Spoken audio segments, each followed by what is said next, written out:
നിങ്ങളുടെ ഇഷ്ട പരമ്പരകൾ എക്സ്ക്ലൂസീവായി സൺ നെക്സ്റ്റ് ആപ്പിലൂടെ തികച്ചും ഫ്രീ ആയി ഇപ്പോഴേ ആപ്പ് ഡൗൺലോഡ് ചെയ്യൂ. മോളെ, നീ എന്താ ഇവിടെ നിൽക്കുന്നേ? നീ വിക്കിയില്ലാതെ എന്തിനാ തനിച്ചു നിൽക്കുന്നേ? എന്താ കാര്യം?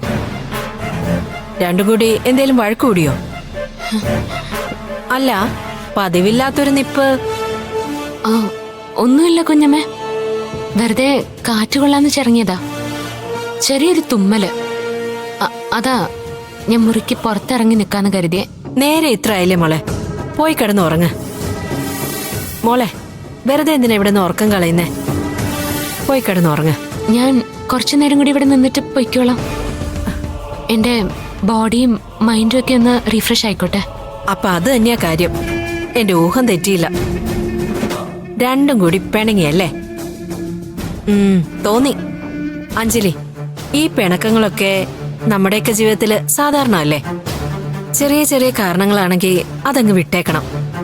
ഒന്നുമില്ലെങ്കിലും രണ്ടും കൂടി നാടിളക്കി പ്രണയം നടത്തിയ താരങ്ങളല്ലേ? മോള് ചെല്ല്, പോയി കിടന്നുറങ്ങ. ചെല്ലു മോളെ. കുഞ്ഞമ്മേ, ഒരു സഹായം ചെയ്യോ? ഒരു അത്യാവശ്യം. പറയ്. അതാ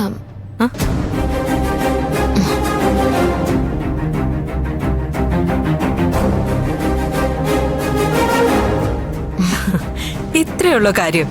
ശരി, ഇപ്പൊ വരാം.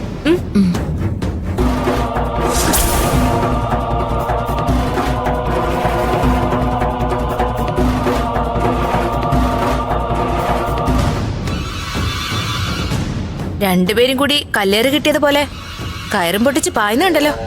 എവിടേക്കാ പോയത്? അത് നീ എന്തിനാ അറിയുന്നേ? ഞങ്ങള് ഭാര്യയും ഭർത്താവും കൂടി ഇഷ്ടമുള്ളിടത്തേക്ക് പോവും. അതിന് നിനക്ക് മുൻകൂട്ടി നോട്ടീസ് നൽകി നിന്റെ പെർമിഷൻ വാങ്ങിക്കണം. അതൊന്നും വേണ്ട. പക്ഷേ നിങ്ങൾ പോയത് എവിടേക്കാണെന്ന് എനിക്കറിയാം. പറയ്, കേക്കട്ടെ. ആശുപത്രിയിലേക്കല്ലേ നിങ്ങൾ പോയത്? നിന്റെ പ്രഗ്നൻസി ടെസ്റ്റ് നടത്താനല്ലേ നീയും വിക്കിയും കൂടെ ആശുപത്രിയിലേക്ക് പോയത്? ഈശ്വര, കാത്തു. ഞാൻ വിചാരിച്ചു ഇനി ഇവളെന്റെ പിന്നാലെ വല്ലോ വന്ന് കാര്യങ്ങൾ കണ്ടെത്തിന്ന്. രക്ഷപ്പെട്ടു. എന്റെ ഇത്രയ്ക്കങ്ങ് ആലോചിക്കാൻ. സത്യാണോ മോളെ? ഇവള് പറഞ്ഞത് സത്യമാണോ? നിനക്ക് വിശേഷം വല്ലതും ഉണ്ടോ? നിന്റെ ഇന്നലത്തെ പരുങ്ങലും ഇപ്പോഴത്തെ വിഷമമൊക്കെ കണ്ടപ്പോ എനിക്ക് സംശയം തോന്നിയതാ. എനിക്ക് വിശേഷം ഉണ്ടെങ്കിൽ അതാദ്യം അറിയുന്നത് ആരാ? അച്ഛമ്മയും കുഞ്ഞമ്മയും, പിന്നെ മുത്തശ്ശി പോലും അറിയൂ. അങ്ങനെയുള്ളപ്പോ എന്റെ പ്രഗ്നൻസി ഞാൻ തിരിച്ചറിയേണ്ടത് ദേ ഇവള് പറഞ്ഞിട്ടായിരിക്കണോ? ശ്വേത ഇന്നലെ വല്ല സ്വപ്നവും കണ്ടു കാണും. ഉള്ളത് പറഞ്ഞ കള്ളന് തുള്ളല് കയറും. അഞ്ജലി പ്രഗ്നന്റ് ആണോന്ന് നോക്കാനാ പോയത്. നോക്കിയപ്പോ അല്ല. അത്ര തന്നെ. അതാ പന്തം കണ്ട പെരിച്ചാഴിയെ പോലെ രണ്ടും കൂടെ ഓടിപ്പോയിട്ട് ഇപ്പൊ കുന്നം വിഴുങ്ങിയ മാതിരി ആരോടും മിണ്ടാതെ തിരിച്ചു വന്നിരിക്കുന്നു. ആണോ മോളെ? ഇവള് പറയുന്നതിൽ എന്തെങ്കിലും കാര്യമുണ്ടോ?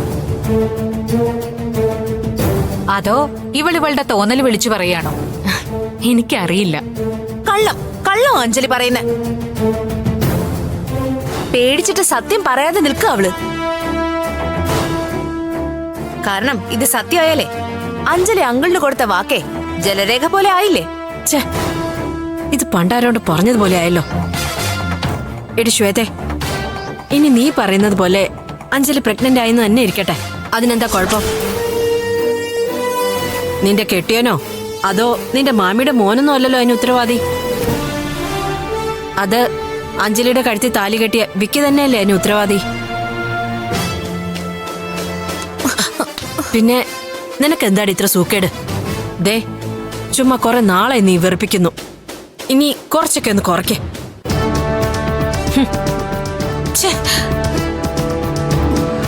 മോള് പോയി കിടന്നു ചെല്ല്. ശരി.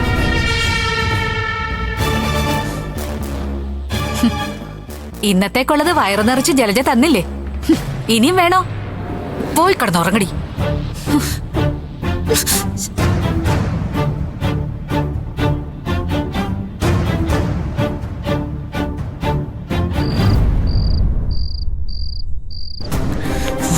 വാവാ മനോരഞ്ജിനി സുരംഗണി സൂപ്പർ സുര സുന്ദരി ആ നല്ല ചരിതം കഥയിലതമയന്തിയോ കണ്ണു ആശ്രമത്തിൻ കാവ്യശകുന്തളയോ ഓമർ ഖയാമിൻ കവിത തുളുമ്പുന്ന മധുപാത്രമോ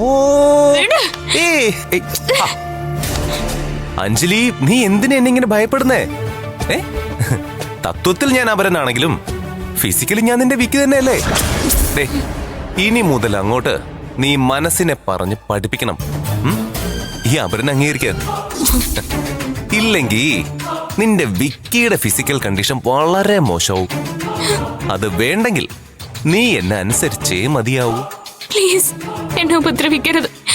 എന്റെ വിക്കിയെ മാത്രം പ്രതീക്ഷിച്ചിരിക്കുന്ന ഒരാളാ ഞാൻ. എന്റെ കഴുത്തിൽ താലി കെട്ടിയ പുരുഷനല്ലാതെ മറ്റൊരാളെ എനിക്ക് ചിന്തിക്കാൻ കൂടി സാധിക്കില്ല. പ്ലീസ് എന്നെ വെറുതെ വിടണം. ഞാനും എന്റെ വിക്കിയും തമ്മിലുള്ള മാനസിക അടുപ്പം തനിക്കറിയാഞ്ഞിട്ടാ. ഒരാത്മാവും രണ്ട് ശരീരവും. പ്ലീസ് അതൊന്ന് മനസ്സിലാക്ക്. എടോ, ആത്മാവങ്ങ് പോട്ടേന്ന്, എന്നിട്ട് ശരീരം അതിങ്ങ് വരട്ടെ. എനിക്കത് മതി. അല്ലെങ്കിൽ തന്നെ എന്ത് കണ്ടിട്ടാടി നീ അവനെ പ്രേമിച്ചത്? കിഴങ്ങൻ. അവനും അവന്റെ തന്തയ്ക്ക് മാത്തമാറ്റിക്സ് മാത്രമാണ് അവരുടെ ലോകം. ഈ ഭൂലോകത്തിന്റെ സ്പന്ദനമൊക്കെ മാത്തമാറ്റിക്സിലാണെന്ന അച്ഛന്റെയും മോന്റെയും കണക്കുകൂട്ടൽ. പണം ഉണ്ടാക്കല്, ബിസിനസ്, എതിരാളികളെ അടിച്ചമർത്തൽ, ഇതൊക്കെ അല്ലാതെ എന്തറിയാടി നിന്റെ വിക്കിക്കും അവന്റെ തന്തയ്ക്കും? ഇതിന്റെ ഒക്കെ ഇടയിലേ അവൻ എവിടുന്നാടി നിന്നെ സ്നേഹിക്കാൻ സമയം? അതുകൊണ്ട് ആ കേട് നമുക്കങ്ങ് തീർക്കാന്നേ. അഞ്ജലി വാ. അയ്യോ, കരയല്ലേ, ചിരിക്കുന്നേ അഞ്ജലി. ചിരിച്ചുകൊണ്ട് വേണം നമ്മുടെ ആദ്യ സംഗമം ആരംഭിക്കാൻ. ചിരിക്കുന്നേ. ഇല്ലെങ്കി ഞാനിപ്പോ ഫോൺ അങ്ങ് എടുക്കും, എന്നിട്ട് ചാച്ചനെ അങ്ങ് വിളിക്കും. പിന്നെ വേണ്ട, പ്ലീസ് വിളിക്കണ്ട. എങ്കിൽ എന്റെ അഞ്ജലി മോളൊന്ന് ചിരിച്ചേ. അന്തരംഗം തരളിതമാകുന്ന അഭൗമിക സുഗന്ധം. ഇവിടത്തെ മുഴുവൻ മുല്ലപ്പൂവിട്ട് സ്പ്രേ ഉണ്ടാക്കിയാലും അത് നിന്റെ ഈ നറുമണത്തിന് തുല്യമാവില്ല. എന്താ ഒരു സുഗന്ധം! നമുക്കേ പ്രണയ തടാകത്തിലെ ഹംസങ്ങളാകാം. വാഞ്ജലി. നാശം. ആരായാലും കൃത്യ മുഹൂർത്തത്തിന് എന്നെ തടസ്സമായി. ചെന്ന് തുറക്ക്, ചെല്ല്.